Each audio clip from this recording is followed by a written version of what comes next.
ಲಕ್ಕಸಂದ್ರ ಆಯಿತು. ಇನ್ನು ವಿಲ್ಸನ್ ಗಾರ್ಡನ್ನ ಪರಿಸ್ಥಿತಿ ಏನಾಗಿದೆ ನೋಡೋಣ. ಭಾರೀ ಮಳೆಯಿಂದಾಗಿ ವಿಲ್ಸನ್ ಗಾರ್ಡನ್ನಲ್ಲೂ ಕೂಡ ಗೋಳು, ಸಿಕ್ಕಾಪಟ್ಟೆ ಗೋಳು. ವಿಲ್ಸನ್ ಗಾರ್ಡನ್ನಲ್ಲೂ ಸೇಮ್ ಮನೆಗಳಿಗೆ ನೀರು ನುಗ್ಗಿಬಿಟ್ಟಿದೆ. ಮಳೆ ನೀರನ್ನು ಹೊರ ಹಾಕೋದಕ್ಕೆ ಮೋಟಾರ್ ಬಳಸ್ತಾ ಇದ್ದಾರೆ ಜನ. ರಸ್ತೆ ಮೇಲೆ ನೀರು ನಿಂತ ಪರಿಣಾಮ ವಾಹನ ಸವಾರರು ಪರದಾಡ್ತಾ ಇದ್ದಾರೆ. ಬೆಂಗಳೂರು ಈಗ ಹೆಂಗಾಗ್ಬಿಟ್ಟಿದೆ ಅಂತಂತಂದ್ರೆ, ಸಮಸ್ಯೆಯ ಸುಳಿಯಲ್ಲಿ ನಾವು ಸಿಕ್ಕಾಕೊಂಡಿದ್ದೀವ ಅಥವಾ ನಾವು ಬೆಂಗಳೂರಿನಲ್ಲಿ ಬದುಕ್ತಿರೋದೇ ಸಮಸ್ಯೆನ ಗೊತ್ತಾಗ್ತಾ ಇಲ್ಲ. ಮಳೆ ಬಂದ್ರೆ ಒಂದು ನೀರು ಹೋಗೋದಕ್ಕೆ ವ್ಯವಸ್ಥೆ ಇಲ್ಲ ಬೆಂಗಳೂರಿನಲ್ಲಿ. ಈ ನಡುವೆ ಬೇರೆ ಬೇರೆ ಕಡೆಯಿಂದ ಬಂದಿರೋರೆಲ್ಲ ನಮ್ಮ ಬೆಂಗಳೂರು ಬಗ್ಗೆ ಅವಮಾನ ಮಾಡೋ ರೀತಿಯಾಗಿ ಮಾತಾಡ್ತಾರೆ. ಅವ್ರುಗಳಿಗೆ ನಾವೇ ದಾರಿ ಮಾಡಿಕೊಡೋದಂತ ಆಗಬಾರ್ದು. ರಾಷ್ಟ್ರ ಮಟ್ಟದಲ್ಲಿ ಮಾನ ಮರ್ಯಾದೆ ಹರಾಜಾಗೋ ರೀತಿ ಆಗಬಾರ್ದು. ಸರ್ಕಾರ ಅಲರ್ಟ್ ಆಗಬೇಕು, ಅಧಿಕಾರಿಗಳು ಅಲರ್ಟ್ ಆಗಬೇಕು. ಏನೋ BBMP ಹೋಗಿ ಈಗ GB ಏನೋ ಮಾಡಿದ್ದಾರೆ, ನೋಡೋಣ ಏನಾಗುತ್ತೆ ಅಂತ. ಅಟ್ಲೀಸ್ಟ್ ಮಳೆಗಾಲ ಕಂಪ್ಲೀಟಾಗಿ ಶುರುವಾಗೋದಕ್ಕೂ ಮುಂಚೆ ಅಲರ್ಟ್ ಆಗಿ ಚರಂಡಿಗಳನ್ನು ಕ್ಲೀನ್ ಮಾಡಿಸ್ಬೇಕು. ನೀರು ಸರಾಗವಾಗಿ ಮಳೆ ನೀರು ಹೋಗೋದಕ್ಕೆ ವ್ಯವಸ್ಥೆಗಳಾಗಬೇಕು. ಒತ್ತುವರಿ ತೆರವು ಕಾರ್ಯಾಚರಣೆ ಆಗಬೇಕು. ರಾಜಕಾಲುವೆ ಒತ್ತುವರಿ ತೆರವು ಕಾರ್ಯಾಚರಣೆ ಆಗಬೇಕು. ನೋಡಿ, ಮನೆ ಒಳಗೆ ತುಂಬಿರುವಂಥ ನೀರದು ಹೊರಗೆ ಹಾಕ್ತಾ ಇದ್ದಾರೆ ಪಾಪ. ರಾತ್ರಿ ಇಡೀ ನಿದ್ದೆ ಇಲ್ಲ. ಮನೆಯಿಂದ ಹೊರಗೆ ಹೋದ್ರೆ ಅಲ್ಲೂ ಮಳೆ, ಅಲ್ಲೂ ನೀರು. ಮನೆ ಒಳಗಡೆನಾದರೂ ಇರೋಣ, ಮಳೆಯಿಂದ ಬೆಚ್ಚಗೆ ಅಂತ ಏನಂದರೆ ಮನೆ ಒಳಗಡೆನೂ ನೀರು. ಎಲ್ಲಿ ಹೋಗ್ಬೇಕು ಜನ? ಇಡೀ ಶಾಪ ಆಗ್ತಾ ಇದ್ದಾರೆ ಸರ್ಕಾರಕ್ಕೆ. ಇಡೀ ಸರ್ಕಾರಕ್ಕೇನೆ ಜನ ಹಿಡಿ ಶಾಪ ಆಗ್ತಾ ಇದ್ದಾರೆ. ಗ್ಯಾರಂಟಿ ಕೊಟ್ವಿ, 2,000 ರೂಪಾಯಿ ಇಟ್ಕೊಂಡು ನಾವೇನು ಮಾಡೋಣ? 2,000 ರೂಪಾಯಿ ಇಟ್ಕೊಂಡು ಮತ್ತೆ ಅದನ್ನ ಈ ನೀರೆತ್ತಕ್ಕೆ ಅದಕ್ಕೇನೋ ಫ್ರಿಡ್ಜು, ವಾಷಿಂಗ್ ಮಿಷಿನ್ ಎಲ್ಲ ಹಾಳಾಗ್ಬಿಡ್ತವೆ. ಮತ್ತೆ ನೀರೆಲ್ಲ ತೆಗೆಸ್ಬೇಕು, ಮತ್ತೆ ಕ್ಲೀನ್ ಮಾಡಿಸ್ಬೇಕು. ಖರ್ಚಿಗೆ ಕೊಟ್ಟಿರೋದ 2,000 ರೂಪಾಯಿ ಗೊತ್ತಾಗಲಿಲ್ಲ. ಮೋಸ್ಟ್ಲಿ ಈ 2,000 ರೂಪಾಯಿ ಕೊಡ್ತಿದ್ದಾರಲ್ಲ ಗೃಹಲಕ್ಷ್ಮಿ ಯೋಜನೆ, ಮನೆ ಒಳಗಡೆ ನೀರು ತುಂಬ್ಕೊಳ್ಳುತ್ತೆ, ಆಚೆಗೆ ಹಾಕೋಕ್ಕೆ ಖರ್ಚಿಗೆ ದುಡ್ಡು ಬೇಕಾಗುತ್ತದೆ, ಇಟ್ಕೊಳ್ಳಿ ಅಂತ ಏನಾದ್ರು ಕೊಟ್ಟಿದ್ದಾರಾ? ಹೆಂಗಿದೆ ಪರಿಸ್ಥಿತಿ ನೋಡಿ. ಇಡೀ ಬೆಂಗಳೂರಿನಲ್ಲಿ ಒಂದು ರೌಂಡ್ ಸುತ್ತಾಕೊಂಡು ಬಂದರೆ ಹಿಂಗೆ ಪರಿಸ್ಥಿತಿ, ಎಲ್ಲ ಕಡೆಯೂ ನೀರು. ಆದರೆ ನಮ್ಮ ರಾಜಕಾರಣಿಗಳ ಮನೆ ಮುಂದೆ ನೋಡಿ ಒಂಚೂರು ನೀರು ನಿಂತಿರೋದಿಲ್ಲ. ಕ್ಲೀನ್ ರೋಡು, ಕ್ಲೀನಾಗಿ ಚರಂಡಿಲಿ ನೀರು ಹೋಗ್ತಾ ಇರುತ್ತೆ.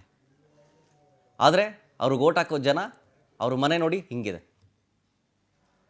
ಓಟ್ ಹಾಕಿಸ್ಕೊಂಡು ಗೆದ್ದಿದ್ದಾರಲ್ಲ, ನಿಮ್ಮ ಮನೆ ಅಕ್ಕಪಕ್ಕ ಇದ್ದರೆ ನೋಡಿ, ನಿಮ್ಮ MLA ಮನೆಗಳು, ಸಚಿವರ ಮನೆಗಳು ಎಷ್ಟು ಕ್ಲೀನಾಗಿದೆ ಅಂಥೇಳಿ. ನೀರೇ ತುಂಬ್ಕೊಳ್ಳಲ್ಲ. ಯಾಕೆ ಅವ್ರಿಗೆಲ್ಲ ಯಾಕೆ ಸಮಸ್ಯೆ ಬರಲ್ಲ? ಅವರು ಮಾತ್ರ ಕ್ಲೀನಾಗಿ ಮಾಡಿಸ್ಕೊಂಡಿರ್ತಾರೆ, ನಿಮಗೆ ಮಾತ್ರ ಮಾಡಲ್ಲ.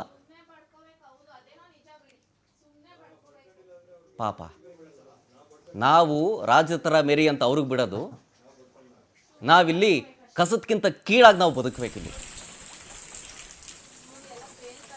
ನೋಡಿ, ದೇವ್ರ ಮನೆ, ಅಡುಗೆ ಮನೆ ಎಲ್ಲವೂ ಹಾಳಾಗ್ಬಿಟ್ಟಿದೆ. ದಿನಸಗಳು ಹೋಯ್ತು, TV, ಫ್ರಿಡ್ಜು ಎಲ್ಲ ಹೋಯ್ತು. ಪಾಪ ವಯೋವೃದ್ಧರು ಹಾಸಿಗೆ ಹಿಡಿದಿರ್ತಾರೆ, ನೀರು ತುಂಬ್ಕೊಂಡಿದೆ. ಏನು ಮಾಡೋದು ಈ ಏಜಲ್ಲಿ?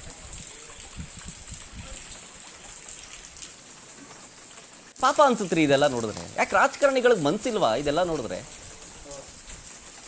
ಎಲ್ಲ ಆದಮೇಲೆ ಸಿಟಿ ರೌಂಡ್ಸು ಅಂತ ಬರೋದು. ಎಲ್ಲ ಆದಮೇಲೆ ಅಲ್ಲ, ಮಳೆ ಬರ್ತಾ ಇದೆ. ಯಾರಾದರೂ ಒಬ್ಬರು ಬಂದ್ರ? ಮಳೆಗಾಲ ಬರ್ತಾ ಇದೆ, ಎಲ್ಲ ಸರಿಯಾಗಿದೆಯಾ ಅಂತ ಚೆಕ್ ಮಾಡೋಕ್ಕೆ ಬಂದಿದ್ದೀನಿ ಅಂತ ಯಾರಾದರೂ ಒಬ್ಬರು ಬಂದ್ರ? ಸಚಿವರು DK ಶಿವಕುಮಾರ್ ಸರ್ ಬಂದ್ರ? ಅವರು ಬರಲಿಲ್ಲ. ಎಲ್ಲರೂ ಅವ್ರವ್ರ ಕೆಲಸದಲ್ಲಿ ಬ್ಯುಸಿ ಆಗಿಬಿಟ್ಟಿದ್ದಾರೆ. ಎಲ್ಲರೂ ಅವ್ರವ್ರ ಕುರ್ಚಿಯನ್ನು ಉಳಿಸ್ಕೊಳ್ಳೋದ್ರಲ್ಲಿ ಬ್ಯುಸಿ ಆಗಿಬಿಟ್ಟಿದ್ದಾರೆ.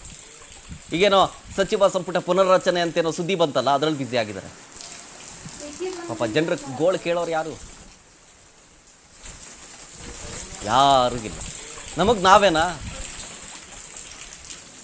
ಏನು ಮಾಡೋಕ್ಕಾಗುತ್ತೆ? ನಮಗೆ ನಾವೇ ನೀರನ್ನು ಹೊರಗೆ ಹಾಕಬೇಕು ಅಂತಂದರೆ ಹೊರಗಡೆನೂ ನೀರಿದೆ, ಹೊರಗಡೆಯಿಂದ ಬರ್ತಾ ಇದೆ, ತುಂಬ್ಕೊಂಡು ಹರಿತಾ ಇದೆ. ನೋಡಿ ಅಲ್ಲಿ ಮನೆ ಒಳಗಡೆ ಎಷ್ಟು ನೀರು ಖಾಲಿ ಮಾಡ್ತಾ ಇದ್ರು ಒಳಗಡೆ ಬರ್ತಾನೆ ಇದೆ ನೀರು. ರಾತ್ರಿಯಿಂದ ಸುರಿದಂಥ ಮಳೆ ಇದು ದಾಖಲೆಯ ಮಳೆ. ಇನ್ನೂ 2 ದಿನ ಹಿಂಗೆ ಅಂತೆ ಮಳೆ. ಸುಮ್ಮನೆ ಮನೆ ಖಾಲಿ ಮಾಡಿ, ಊರು ಖಾಲಿ ಮಾಡಿ ಹೋಗ್ಬಿಡೋದು ಬೆಸ್ಟ್.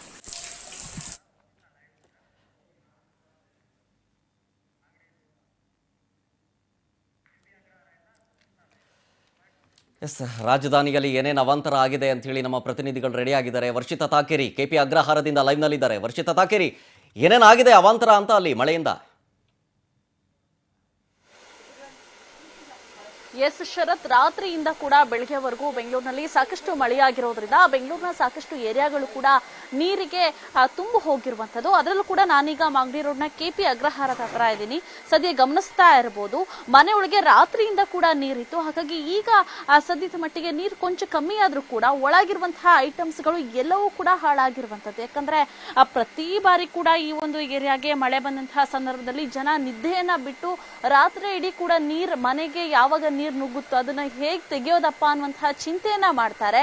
ಈ ಬಾರಿ ಕೂಡ ಅತಿ ಹೆಚ್ಚಾಗಿ ಸತತವಾಗಿ 3-4 ದಿನಗಳಿಂದ ಮಳೆ ಆಗ್ತಾ ಇರೋದ್ರಿಂದ ಸದ್ಯ ರಾತ್ರಿ ಸುರಿದ ಮಳೆಗೆ ಈಗ ಇಡೀ ಮನೆ ಸಂಪೂರ್ಣವಾಗಿ ಜಲಾವೃತವಾಗಿರುವಂತದ್ದು. ಬರೀ ಮನೆಗಳು ಮಾತ್ರ ಅಲ್ಲ, ಈ ಏರಿಯಾ ಫುಲ್ ಇದೇ ರೀತಿಯಾಗಿ ಚೇಂಬರ್ ನೀರು ತುಂಬಿರುವಂತದ್ದು. ಯಾಕಂದ್ರೆ ಈಗಾಗಲೇ ಹೇಳ್ತಾ ಇದ್ರು, ಗ್ರೇಟರ್ ಬೆಂಗಳೂರಿಗೆ ನಾವೆಲ್ಲವನ್ನು ಕೂಡ ತಯಾರಾಗಿದ್ದೀವಿ, ಗ್ರೇಟರ್ ಬೆಂಗಳೂರು ಮಾಡ್ತೀವಿ, ಮೋರಿಗಳಲ್ಲಿ ಹೂಳನ್ನ ಎತ್ಸೋಕೆ ಹೊಸ ರೋಬೋಟ್ ಅನ್ನ ತರಿಸ್ತೀವಿ ಅನ್ನುವಂತಹ ಮಾತುಗಳನ್ನ ಬಿಬಿಎಂಪಿ ಆಡತ್ತೆ. ಆದ್ರೆ ಈ ಒಂದು ದೃಶ್ಯವನ್ನ ನೋಡಿದ್ರೆ ಬಿಬಿಎಂಪಿಯ ಕಳಪೆ ಕೆಲಸ ಏನು ಅನ್ನುವಂಥದ್ದು ಎದ್ದು ಕಾಣ್ತಾ ಇರುವಂತದ್ದು. ಸದ್ಯ ಇದೊಂದು ಮನೆ ಮಾತ್ರ ಅಲ್ಲ, ನಾನು ಈಗಾಗಲೇ ಹೇಳ್ತಾ ಇದ್ದೆ, ಇಡೀ ಏರಿಯಾ ಹೀಗಾಗಿರೋದು. ಜೊತೆಗೆ ಇನ್ನೊಂದು ಮನೆಯನ್ನು ತೋರಿಸ್ತಾ ಹೋಗ್ತೀನಿ, ಇನ್ನೂ ಕೂಡ ನೀರ್ ಹಾಗೆ ನಿಂತಿದೆ. ಯಾಕಂದ್ರೆ ಎಷ್ಟಂತ ತೆಗಿಯೋಕಾಗತ್ತೆ ಅನ್ನುವಂಥದ್ದನ್ನ ಕೂಡ ಈಗ ಜನ ತೆಗಿತಾ ಇರುವಂತದ್ದು. ಸದ್ಯ ನೋಡ್ತಾ ಇರ್ಬೋದು, ಮನೆಯೊಳಗಿರೋ ನೀರನ್ನ ಈಗ ತೆಗಿತಾ ಇದ್ದಾರೆ. ಅಂದ್ರೆ ಎಷ್ಟು ತೆಗೆದ್ರು ಕೂಡ ಚೇಂಬರ್ ವಾಟರ್ ಮನೆ ಒಳಗೆ ನುಗ್ತಾ ಇರುವಂತದ್ದು. ಹಾಗಾಗಿ ಪ್ರತಿ ಬಾರಿ ಕೂಡ ನಾವು ಈ ಒಂದು ಕಂಪ್ಲೇಂಟ್ ಮಾಡ್ತೀವಿ, ಆದ್ರೂ ಕೂಡ ಯಾರು ನಮ್ಗೆ ಗಮನ ಹರಿಸಲ್ಲ, ನಮ್ಮ ಹತ್ರ ನಿಗಾ ವಹಿಸಲ್ಲ ಅನ್ನುವಂತಹ ಮಾತುಗಳನ್ನ ಕೂಡ ಆಡ್ತಾ ಇದ್ದಾರೆ. ಸದ್ಯ ನಾನು ಅವ್ರನ್ನ ಮಾತಾಡಿಸ್ತಾ ಹೋಗ್ತೀನಿ, ಏನ್ ಹೇಳ್ತಾರೆ ಅನ್ನುವಂಥದ್ದನ್ನ.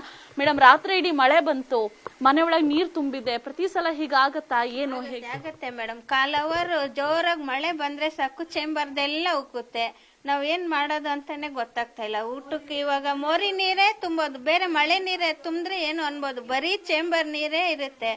ಊಟಕ್ಕೆ ಇವಾಗ ರೇಷನ್ ಇಲ್ಲ, ನೀರಿಲ್ಲ, ಏನು ಇಲ್ಲ, ಏನ್ ಮಾಡೋದು? ಯಾವಾಗ್ಲೂ ಇದೆ, ಒಂದ್ ದಿವಸ ಪ್ರಾಬ್ಲಮ್ ಅಲ್ಲ ಇದು, ಡೈಲಿ ಇದೆ. ಮಳೆ ಬಂದಾಗೆಲ್ಲ ಇದೇ ರಾಮಾಯಣ ಆಗ್ಬಿಟ್ಟಿದೆ ನಮ್ಗೆ. ಮೇಡಮ್, ಎಷ್ಟೊತ್ತಿಗೆ ನೀರು ತುಂಬಿತು, ಎಷ್ಟೊತ್ತಿಂದ ಎಚ್ಚರಿಕೆ ಇದ್ರಿ? ಯಾಕಂದ್ರೆ ಮಕ್ಳು ಹೇಳ್ತಾ ಇದ್ರು, ನಾವು ರಾತ್ರಿ ಇಡೀ ನಿದ್ದೆ ಮಾಡಿಲ್ಲ, ನಮ್ ಪುಸ್ತಕಗಳೆಲ್ಲ ಹೋಯ್ತು ಅನ್ನುವಂಥದ್ದು. 1 ಗಂಟೆಯಿಂದ ಸ್ಟಾರ್ಟ್ ಆಗಿದೆ. ಹಂಗೂ ನಾವೆಲ್ಲ ಏನೇನ್ ಬೇಕೋ ಅದೆಲ್ಲ ಇಟ್ಟಿದ್ವಿ, ಏನಿಟ್ರು ನೀರ್ ತಡೆಯಕ್ಕೆ ಆಗಿಲ್ಲ. ಮಳೆ ಬಂದು ಎಲ್ಲ ತುಂಬೋಗ್ಬಿಟ್ಟಿದೆ.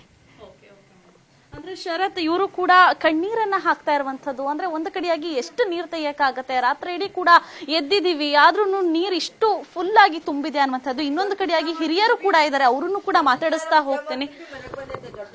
ಅಮ್ಮ, ಈಗ ರಾತ್ರಿ ಇಡೀ ಹೇಳ್ತಾ ಇದ್ರಿ ನೀರ್ ತುಂಬಾ ತುಂಬಿತ್ತು, ಮನೆ ಒಳಗೆ ಇರಕ್ ಆಗಿಲ್ಲ ಅನ್ನುವಂಥದ್ದು.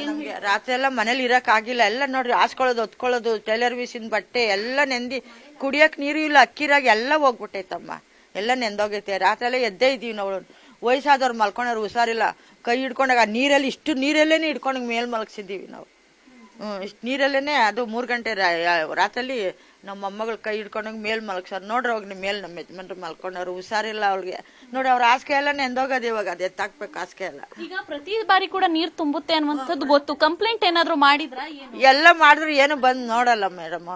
ಮೋರಿ ದೊಡ್ಡ ಚೇಮರೇ ತುಂಬಿ ಮೇಲಕ್ ಬತ್ತೈತೆ, ಏನು ಆಮೇಲೆ ಮೋರಿಲ್ ಮಣ್ಣೆತ್ಸ್ರಿ ಅಂತ ಹೇಳಿದ್ರ, ಅದು ಎತ್ಸಿಲ್ಲ ಮೇಡಮ್. ಮಳೆ ಬಂದ್ರೆ ನಮ್ಗೆ ಮೋರಿ ಉಕ್ಕುತ್ತಾ ಇರ್ತದೆ, ಚೇಮರ್ಗಳಲ್ಲಿ ಹೋಗಲ್ವಲ್ಲ ನೀರು, ಎಲ್ಲ ಈ ಕಡೆ ಮನೆಗಳಿಗೆ ಬರ್ತದೆ. ಎಷ್ಟು ಅಂತ ಕ್ಲೀನ್ ಮಾಡ್ತಾರೆ, ಎಷ್ಟು ಮಾಡ್ಕೊಂತೀರ ನೀವೇ ಹೇಳ್ರಿ? ಕೂಲಿ ಮಾಡ್ಕೊಂಡು ತಿನ್ನೋರು ಏನೇನೋ ಮಡಗಿರ್ತಾರೆ, ಮಾಡ್ತಾರೆ, ಎಲ್ಲ ಹೋಗ್ಬಿಟ್ಟು ಇವಾಗ ಯಾರು ಕೊಡ್ತಾರೆ ನಮ್ಗೆ? ನೋಡಿ, ರೇಷನ್ ಇದು ಅವ್ರ